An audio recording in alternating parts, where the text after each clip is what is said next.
kan. Memang perempuan dan anak itu adalah menjadi bagian yang kekhususan. Bahkan sampai undang-undangnya tersendiri cenderung subjek pasar yang didiskriminasi dan dikriminalisasi pada umumnya gitu kan. Memang perempuan dan anak itu adalah menjadi bagian yang kekhususan. Bahkan sampai undang-undangnya tersendiri. Aman dan kecerdasan yang kita kasih berdasarkan undang-undang dan perlindungan mereka jadi berani gitu. Begitu ya. Ya, mereka tidak takut jadi janda gitu.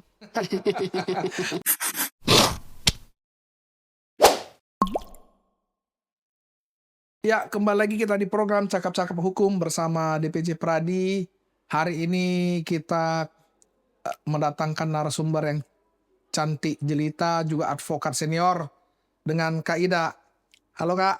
Oke, selamat sore. Boleh diperkenalkan Kak?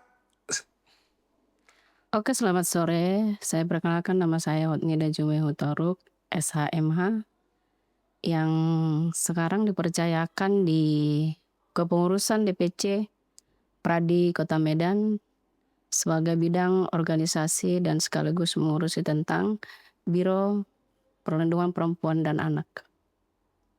Begitu, baik. Kakak ini adalah ketua bidang yang aktif di DPC Pradi RBA Medan ya Kak ya. Kakak jadi advokat udah berapa lama Kak? Saya diangkat jadi advokat itu tahun 2016. 2016 berapa tahun tuh dah? Kurang lebih 8 tahun. Udah 8 tahun ya. Oke, kurasa udah termasuk advokat senior ya yang udah mumpuni. Jadi Kak, mau kita bahas ini kan ada salah satu program DPC yang buat semua rekan-rekan baik masyarakat tahu, ada namanya yang dibentuk Biro Bantuan Hukum Perempuan dan Anak. Ya. Ya, Itu apa dasar pertimbangan Kakak membentuk itu?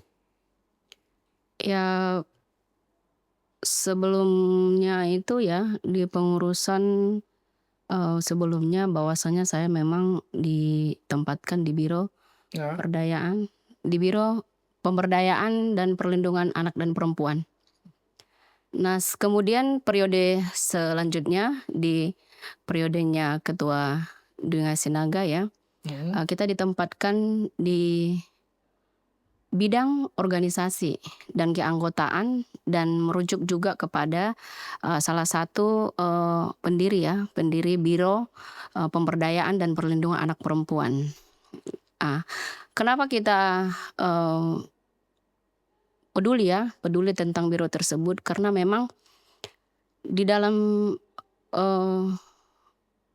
perlindungan perempuan ini dan juga pemberdayaan anak ini memang kita sebagai pemangku kebijakan hukum harus memang lebih konsentrasi untuk bagaimana menggeluti tentang perlindungan dan pemberdayaan perempuan.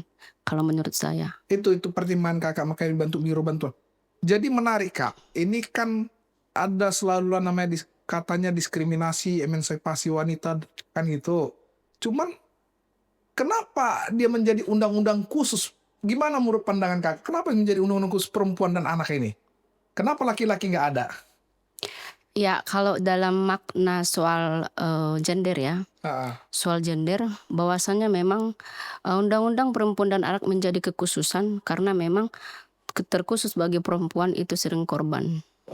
Korban karena disebut dia itu adalah seperti subjek ya. Subjek. Demikian juga anak. Kenapa?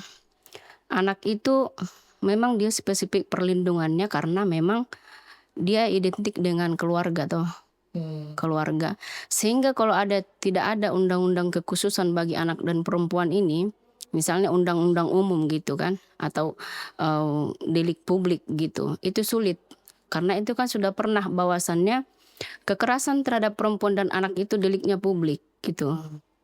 Dan itu misalnya kita bertetangga gini ya, bertetangga. Saya pukul anak saya atau suami mukul istri gitu kan tidak semua yang berani bisa mengadukan gitu. Speak up gitu lah. Iya, karena itu adalah urusan rumah tangga gitu. Tetapi di undang-undang terbaru ini dia menjadi kekhususan ya, dan dia sudah dimasukkan ke delik aduan gitu. Karena apa? Di dalam poin-poin undang-undang atau pasal-pasal itu menyebutkan ya, ketika misalnya KDRT lah misalnya, KDRT ini sudah delik aduan dan juga kekerasan anak sudah delik aduan gitu. Oke. Terkait dibentuknya Biro Bantuan Hukum ini aspeknya atau ruang lingkupnya kemana aja nih Kak? Ini kan Pradi yang membentuk ini. Ini inisiasi oleh Kakak sendiri, Oke. mengundang rekan-rekan, latar belakangnya tadi Kakak jelaskan. Ini kemana aja nanti nih terkait Biro Bantuan Hukum ini, gitu aspeknya? Oke, kalau dari rancangan yang sudah kita buat di dalam program Biro Pemberdayaan dan Perlindungan Anak Perempuan ini, sebenarnya arahnya ini bagaimana kita lebih membuka wawasan gitu ya. Lebih membuka wawasan tentang kesadaran seperti apa yang disebutkan dengan KDRT dan juga seperti apa yang disebutkan dengan kekerasan. Lah, ini kemana diarahkan gitu? Tentu saja ini diarahkan bagaimana sebenarnya membuka wacana antara masyarakat dengan pemerintah, biar lebih peduli gitu. Terus ini nanti dibangun dengan kerjasama kepada siapa aja gitu. Tentu saja kita bangun kerjasama itu kepada yang pertama itu adalah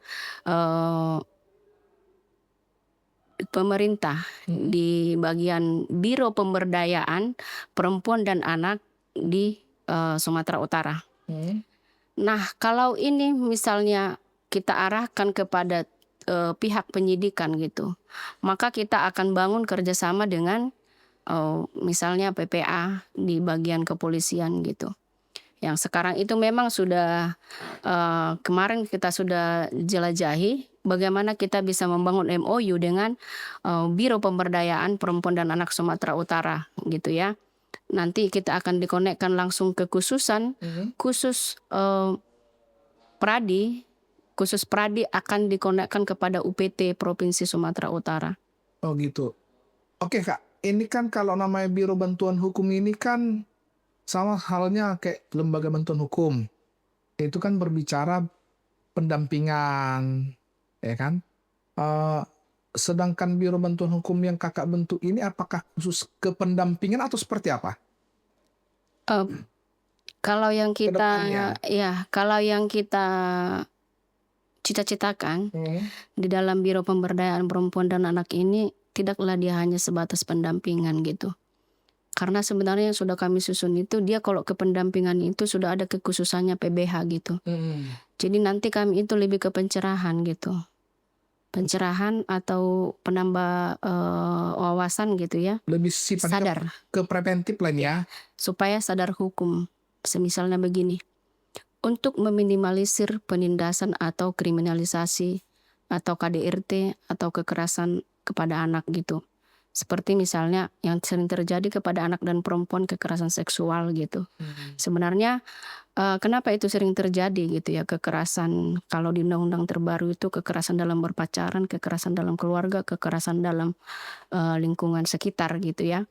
Itu kenapa terjadi? Karena memang ada apa namanya itu ya, ada di situ hak kuasa ya. Kalau di keluarga takut melawan bapak, kalau di berpasangan takut melawan pacar gitu. Jadi kita memberikan kesadaran itu memang supaya ada meminimalisir setidaknya dengan wawasan yang diberikan oleh Pradi melalui Biro Pemberdayaan Perempuan dan Anak, setidaknya meminimalisir bagaimana kejadian-kejadian tentang pelanggaran hukum itu. Kalaupun terjadi misalnya aspek lainnya gitu ya, misalnya ada kejadian yang di luar dugaan kita, naiklah ini menjadi salah satu case gitu, ya kita akan mencoba bekerja sama dengan PBH-nya. Jadi pendampingan khususnya itu di PBH, sedangkan kita tidak menutup kemungkinan ada pendampingan, tetapi kita lebih ke pemahaman atau lebih ke pengetahuan tentang mendalami undang-undang itu. Oke, kalau sifat preventif yang Kakak jelaskan ini kan berarti ada nanti bangun kerjasama. Lebih konsennya kerjasama di bidang di mananya nih Kak? Kalau di pemerintahan, kalau BBH ini Kak sekarang, Biro Bantuan Hukum Perlindungan Anak ini. Kalau kemarin kita bicara tentang terhadap Biro Pemberdayaan Perempuan Sumatera Utara itu, kita itu lebih membangun kerjasamanya itu kalau mereka memang mengarahkan kita untuk ke pendampingan gitu. Misalnya gitu, ada pengaduan ke provinsi, lalu kita Pradi lalu kita Pradi dipanggil nih untuk melakukan pendampingan gitu. Nah, jika memang di pendampingan ini kita tidak, misalnya tentang KDRT misalnya dia skupnya sampai sudah psikis kejiwaan. Nah, kita itu kan tidak ada rumah aman untuk perempuan gitu. Maka di mana kerjasama kita? Kita membangun kerjasama dengan UPT provinsi. Mereka lah yang menyediakan rumah aman itu untuk perempuan tersebut gitu. Dengan UPT provinsi sendiri sudah ada kerjasama, Kak? Secara nasional sudah ada, tapi kita secara tertulis MOU di Kota Medan belum ada. Oh gitu. Nah, itu yang akan kita mau bangun. Berarti secara nasional sudah, tinggal itulah menjadi daerah nanti yang Iya. MOU. Oke. UPT yang sendiri udah pernah untuk audiensi atau apa? Di UPT belum, karena nanti langsung ke biro dari Biro Perempuan dan Anak Sumatera Utara yang langsung mengkonekkan kita ke beliau. Oh gitu. Baik, kalau dalam penanganan case ini, Kak, oke, ini menarik tadi ruang itu sudah Kakak jelaskan. Penanganan case tidak menutup kemungkinan dong bisa kerjasama dengan misalnya Polrestabes, dengan Poldasu. Yap. Tidak mungkin kemungkinan tuh itu ya. Berarti kita selaku dari korban selalu. Tidak juga dari korban ya. Gitu. Tidak juga dari korban. Jadi bentuk membangun kerjasama ini kan misalnya ke pihak kepolisian. Kan di dalam peraturan yang terbaru ini kan seluruh advokat ini ditempatkan ini, mau bagian skup desa maupun skup kelurahan, bahwasannya dipastikan bagaimana ada PH-PH atau penegak-penegak hukum di daerah-daerah tersebut gitu. Nah, sebenarnya bayangan kita ini semoga tercapai. Bagaimana stakeholdernya dari DPC Pradi Medan ini bisa ditempatkan di situ. Semisal ya, perwakilan dari Pradi itu ada ditempatkan di Polda, ada ditempatkan di Polres, ada ditempatkan di tiap kecamatan. Itu sebenarnya ya mungkin itu jangka panjang gitu. Ya harapan kami sih kalau kepemimpinannya Ketua Dwi Ngasinaga bisa 2 periode itu mungkin tercapai ya. Iya. Tapi jika itu tidak, mungkin itu hanya angan-angan saya pribadi gitu ya.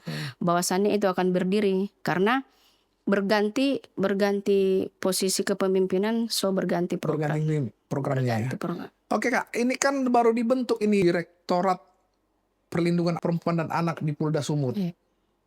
Tanggapan Kakak dengan dibikinnya tersendiri, tidak disatukan dengan di bawah naungan Dirkrimum, apa tanggapan Kakak ini sekarang?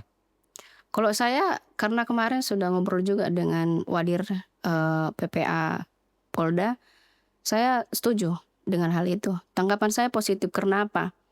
Memang cita-cita kita dari dulu itu ya, khusus yang menggeluti soal perempuan dan anak, ini bukan melebih-lebihkan. Memang perempuan dan anak itu adalah menjadi bagian yang kekhususan. Bahkan sampai undang-undangnya tersendiri gitu. Iya. Ada undang-undang tersendiri. Karena apa? Itu tadi sudah saya sebutkan. Dia itu adalah cenderung subjek pasar yang didiskriminasi dan dikriminalisasi pada umumnya gitu. Termasuk misalnya kalau PRT gitu ya. Yang pada umumnya yang paling sering itu korban itu adalah perempuan dan anak gitu.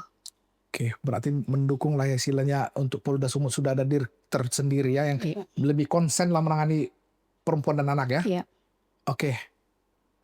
Aku Kak sedikit case nih. Nah, bertanya ke Kakak nih. Aku udah ada nangani case dan sekarang belum naik status tersangka. Karena sorry. Case-nya begini. Ini suami istri. Nikah secara adat. Kemudian setelah nikah secara adat, pihak laki-laki tidak mengakui ini si anak. Tidak mengakui si anak hingga dilaporkanlah tes DNA. Tes DNA terakhir identik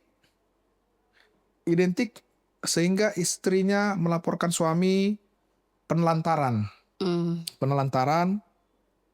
Jadi karena memang tidak dinafkahi.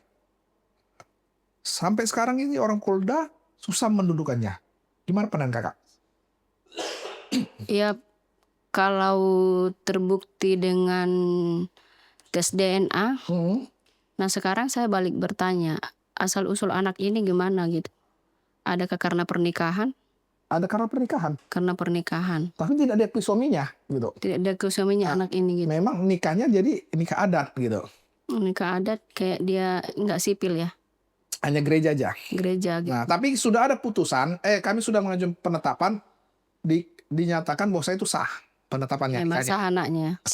Sah anaknya. Jadi pernikahannya sah, cuman kan yang lucunya perkara ini kan, definisi penelantaran ini kan tidak ujuk-ujuk bahwasanya harus melihat pandangan ahli. Maaf ya, yang tidak tahu hukum aja sudah bilang gini, kalau nggak dinafkahi kan udah penantaran. Tidak diakui penantaran. Bagaimana BBH sendiri memandang case seperti ini? Iya, kalau di dalam undang-undang penelantaran itu kan jelas disebutkan ya.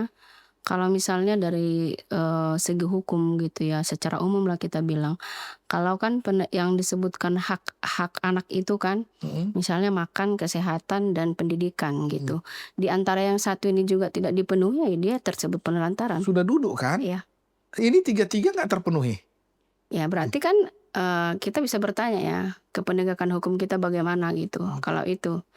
Tapi kembali lagi ke undang-undang gitu kan. Yang namanya dirunut lagi. Sudah berapa lama dia tidak memberikan nafkah itu gitu? Sudah mulai dari menikah. Ya sudah. Ini. Yang seharusnya kan penegasan kepada pihak kepolisian ya itu harus menindak gitu. Begitu ya? Iya. Oh baik. Bisa juga berarti ke BBH PPA nanti kita arahkan korbannya ya? Ya bisa saja dengan segala upaya. Karena itu kan untuk kepastian hukum kepada si anak gitu. Iya. Oke. Kira-kira Kak, harapan ke depannya ini kan mungkin ini bukan program pertama kita ini, pertama dan terakhir nih Kak ya. Ini hanya memperkenalkan bahwasanya DPC Pradi ada Biro Bantuan Perlindungan Anak dan Perempuan. Mungkin hanya pemancing lain ya. Ke depannya kita berbicara lebih spesifik lagi. Kira-kira harapan Kakak ini dengan dibentuknya Biro Bantuan Hukum Perempuan dan Anak ini di Pradi, apa menjadi harapan Kakak ini sekarang? Ya harapan saya karena memang sebagai struktur di DPC Pradi Medan dan sekaligus sebagai penggagas adanya Biro Pemberdayaan dan Perlindungan Anak Perempuan, ya ini memang jadi harapan kita bersama gitu. Harapan kita bersama bagaimana ini biro itu bisa berjalan. Dan memang bagaimana bisa kita pastikan anak-anak yang di luar sana ya bisa terlindungi secara hukum gitu. Dan juga perempuan yang memang dia sulit mengakui atas ketertindasannya gitu ya. Itu bisa kita mensuges bagaimana mereka bisa berani untuk menyatakan tidak gitu. Oh gitu. Buat masyarakat Kak, dengan dibentuknya Biro Bantuan Hukum ini, buat masyarakat apa pesan Kakak buat masyarakat ini kira-kira? Oh, buat masyarakat kami menyampaikan pesan dan kesan. Kalau di DPC Pradi Medan sudah dibentuk Biro Pemberdayaan dan Perlindungan Anak dan Perempuan, maka kami himbau supaya tidak takut menghadapi hukum gitu. Begitu ya. Sekecil apapun yang dirasakan tidak diterima perbuatan baik dari di keluarga maupun di lingkungan, ya bisa mengadu kepada DPC Pradi Kota Medan karena sudah ada Biro Pemberdayaan dan Perlindungan Anak Perempuan gitu. Berarti dengan harapan Kakak ini ke masyarakat, dengan kata lain kita terbuka lah ya. Terbuka. Ini Kak pertanyaannya, apakah ini bayar nih katanya? Gimana kira-kira nih? Atau seperti apa? Iya, kalau lembaga ini nanti sudah berdiri ya berdasarkan apa yang sudah kita bicarakan dengan Biro Pemberdayaan Perempuan dan Anak di Sumatera Utara, harapannya memang bisa ini gratis. Adalah yang memperhatikan juga kan? Gratis gitu. Tetapi kemarin itu ya gratis itu kan seperti apa bentuknya itu kan jangka panjang gitu. Karena harus ada tugas kita. Kalau ini kita jadi dibuat seperti kinerja LBH gitu ya, berarti kan kita harus berurusan dengan pemerintah negara dan itu kan ada aturannya gitu. Ada aturannya. Tetapi jika masuk ke Biro Pemberdayaan dan Perlindungan Perempuan, kalaupun misalnya itu bayar gitu ya, cukupnya bukan bayar, tapi operasionalnya para pendamping itu Menghargai mereka lah, profesi mereka ya. ya Istilahnya, karena dalam Biro Bantuan Hukum pun kalaupun ada dukungan dari pemerintah kan itu ada aturan mainnya, ya ada dan ketentuan terbatas, terbatas, ya ya kan? terbatas Oke, dia. baik. Kalau kerjasama dengan apa menjadi harapan Kakak kerjasama ke depannya baik itu di UPT PPA sendiri atau di pihak kepolisian, apa harapan Kakak ini dibentuknya nih? Nah, biar didengar Bapak Kapolda juga ini peradilan ada nih. Nah, gitu. Ya harapan kami kepada para pemangku kebijakan, pemerintah maupun para APH, aparat penegak hukum, ketika kami berani membentuk Biro Pemberdayaan dan Perlindungan Anak Perempuan di DPC Pradi Kota Medan, artinya kami siap bergerak melindungi anak dan perempuan yang memang benar-benar dijolimi terkhusus di Sumatera Utara. Dan kami bentuk kerjasamanya itu secara tegas. Ketika kita membangun kerjasama bukan berarti kami mengamini segala sesuatu yang ada di dalam kebijakannya pemerintah ataupun penegak hukum. Maka kami akan menegaskan sebagaimana yang diatur dalam undang-undang yang disebut dengan kekerasan kepada anak dan juga tentang perlindungan kepada perempuan dan anak, itu kami garis lurus dan tegak lurus untuk menegakkan keadilan kepada anak dan perempuan gitu. Oke, kasus atau case yang sering terjadi Kak terhadap anak dan perempuan ini apa yang sering terjadi yang Kakak alami dan berpraktek nih selama 8 tahun dan juga pernah di bidang itu? Kasus apa aja yang sering terjadi? Kalau yang beberapa kali saya tangani ya, yang kebanyakan itu misalnya di Polres Deli Serdang ya. Selama 2 tahun saya di sana bergelut tentang PPA. Di sana itu yang sering terjadi kepada anak itu kekerasan seksual. Mhm. Kekerasan seksual memang itu masih menjamur dan itu sangat payah dan sulit di follow up. Hanya beberapa orang tua yang berani melindungi anaknya gitu. Gitu. Iya. Nah kemudian tentang KDRT ya, tentang KDRT hanya beberapa orang yang istri itu bisa menyampaikan keluhannya kepada kita, bahwasannya di dalam keluarga itu dia terdapat ada sisi pemerkosaan gitu. Ada, artinya ke perempuan dan anak ini dia lebih rentan dia kekerasan seksual. Gitu, kekerasan seksual. Oke, Kak, kalau kekerasan kan gini, ini kan adat Batak nih, yang sangat kental kita di Sumatera Utara, adat Batak yang kalau perempuan ditampar suaminya, dipukul, apa kata orang tua? Ya kau pertahankanlah, itu pilihanmu. Mengingat sakralnya pernikahan ini. Gimana pandangan Kakak terhadap hal itu? Itu yang mungkin perempuan tidak berani speak up, takut misalnya nih, kalau diceraikan, ini menjadi aib atau dilarang agama, otomatis kan kalau mengadu cerai itu mensennya, sehingga perempuan ini mempertahankan walaupun dianiaya. Apa pandangan Kakak di itu? Ya kita kenal dulu ya apa yang disebut dengan kekerasan dalam rumah tangga. Kekerasan dalam rumah tangga itu kan ada beberapa hal, ada fisik dan ada psikis gitu. Nah, memang terkadang gini, budaya itu lebih mempengaruhi ketimbang undang-undang karena adat tadi. Tetapi kalau pandangan saya gitu ya,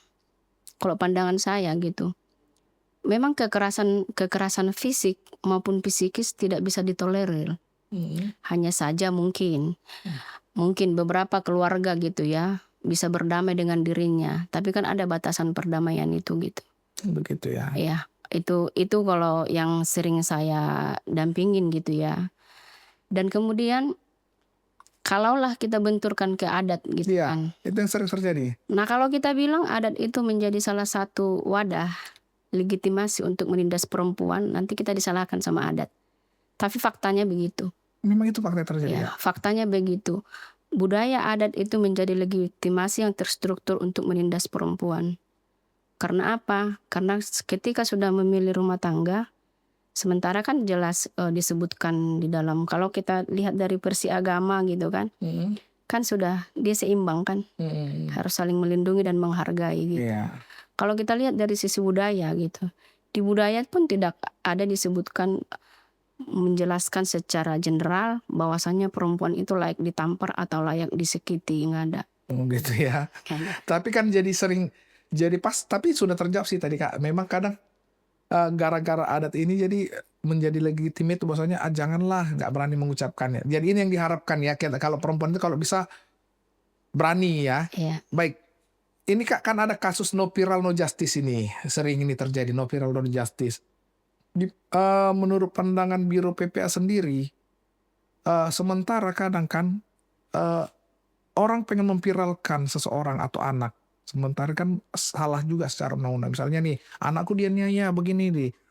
Gimana pandangan Kakak sendiri selaku dari Biro Bantuan Hukum dan Perlindungan Anak? Ya kalau saya sih melihat dikit-dikit viral ini saya kurang setuju juga gitu.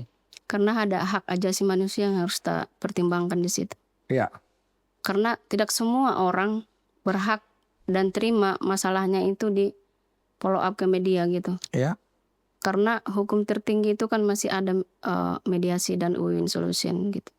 Tapi ketika itu tidak terjadi, ya mungkin saja kita harus menggunakan media sosial, tetapi saya sarankan ya bijak bermedia sosial supaya tidak merugikan korban keberapa kali gitu. Gitu ya. Kak, ini nih. Ini Kakak kan selalu bilang kadang tidak berani speak up. Kalau seandainya lah ada masyarakat yang menyaksikan video ini, sehingga dengan tercerahkan dia, oh selama ini aku ternyata harus berani speak up nih, atau harus berani. Ini gimana kira-kira langkah yang mau dilakukan? Apakah langsung gimana ini dengan Biro Bantuan Hukum Pradi ini gimana?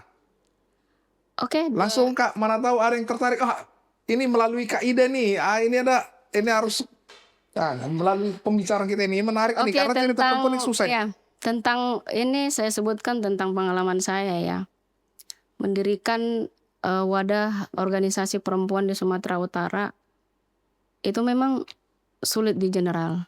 Keberanian perempuan ini dia terpatah-patah. Iya. Dia harus terdidik dia. Tapi kalau dia sudah paham tujuannya kemana gitu, dia berani gitu. 2021 saya punya pengalaman. Saya talkshow di Radio Kardopa ya. Dulu di Radio Kardopa itu setiap Jumat saya talkshow di sana tentang perempuan. Rupanya dari talkshow saya ini ada juga para perempuan pendengar gitu ya. Beberapa kali mereka datang konsultasi ke kantor ya, di Jalan Merak Jingga.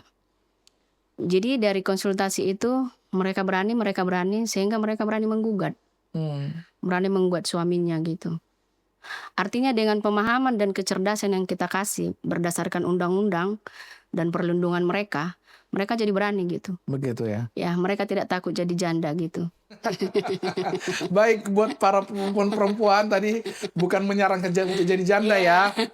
Bagi perempuan-perempuan yang menyaksikan tayangan ini, bahwasanya jangan jandanya ditanggapin, tapi beranilah. Tapi dengan banyak pertimbangan ya Kak ya. Iya. Dengan pertimbangan, kalaupun minimal konsultasi lah, ya kan? Dengan Biro Bantuan Hukum DPC Pradi yang beralamat di mana Kak? Sekaligus promosi Kak. Oke. Kami sampaikan di sore hari ini ya bagi para pendengar podcast kami ini, bahwasannya bagi perempuan-perempuan yang memang benar-benar sudah mempertimbangkan langkah ya, boleh kita terima konsultasi dan pemahaman hukumnya di kantor kami di Jalan Sebulutu nomor 14 Medan. Gitu, promosi deh Kak. Oke, berarti siap ini Kak Ida ini dengan tim. Oke, Kak, closing statement Kak. Kira-kira closing statement kita hari ini menarik. Tapi Kak, ini hanya diskusi awal. Mungkin lebih spesifik kita akan undang Kakak lagi, lebih menjurus lagi. Tapi ini hanya perkenalan bahwasanya DPC Pradi sudah dibentuk Biro Bantuan Hukum Perempuan dan Anak. Oke, closing statement Kak. Oke, pesan dan kesan dari kita ya, Biro Pemberdayaan dan Perlindungan Anak Perempuan. kita harus adil sejak pikiran baru adil hati. Ya, artinya begini, kalau kita menghadapi sebuah persoalan harus bijaksana. Jangan pula gara-gara biro kami ini dikit-dikit jadi ngelapor suami atau Gitu. ngelapor gitu. Tapi harus adil sejak pikiran baru hati kita bisa bicara. Karena kenapa? Seorang perempuan bisa mendidik anak dan keluarga itu dia harus bijaksana gitu.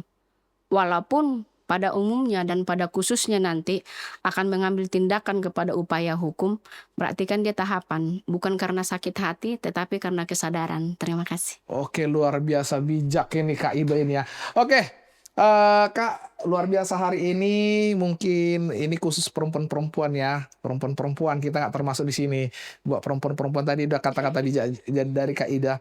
Kak, ini terakhir kita, kalau ada yel-yel kita namanya atau lebih jargon kita. Kalau saya bilang cakap-cakap hukum, cocok kau rasa gitu ya. Oke. Oke, lihat. Cakap-cakap hukum, Cocok cocok kau kau rasa. rasa. Thank you.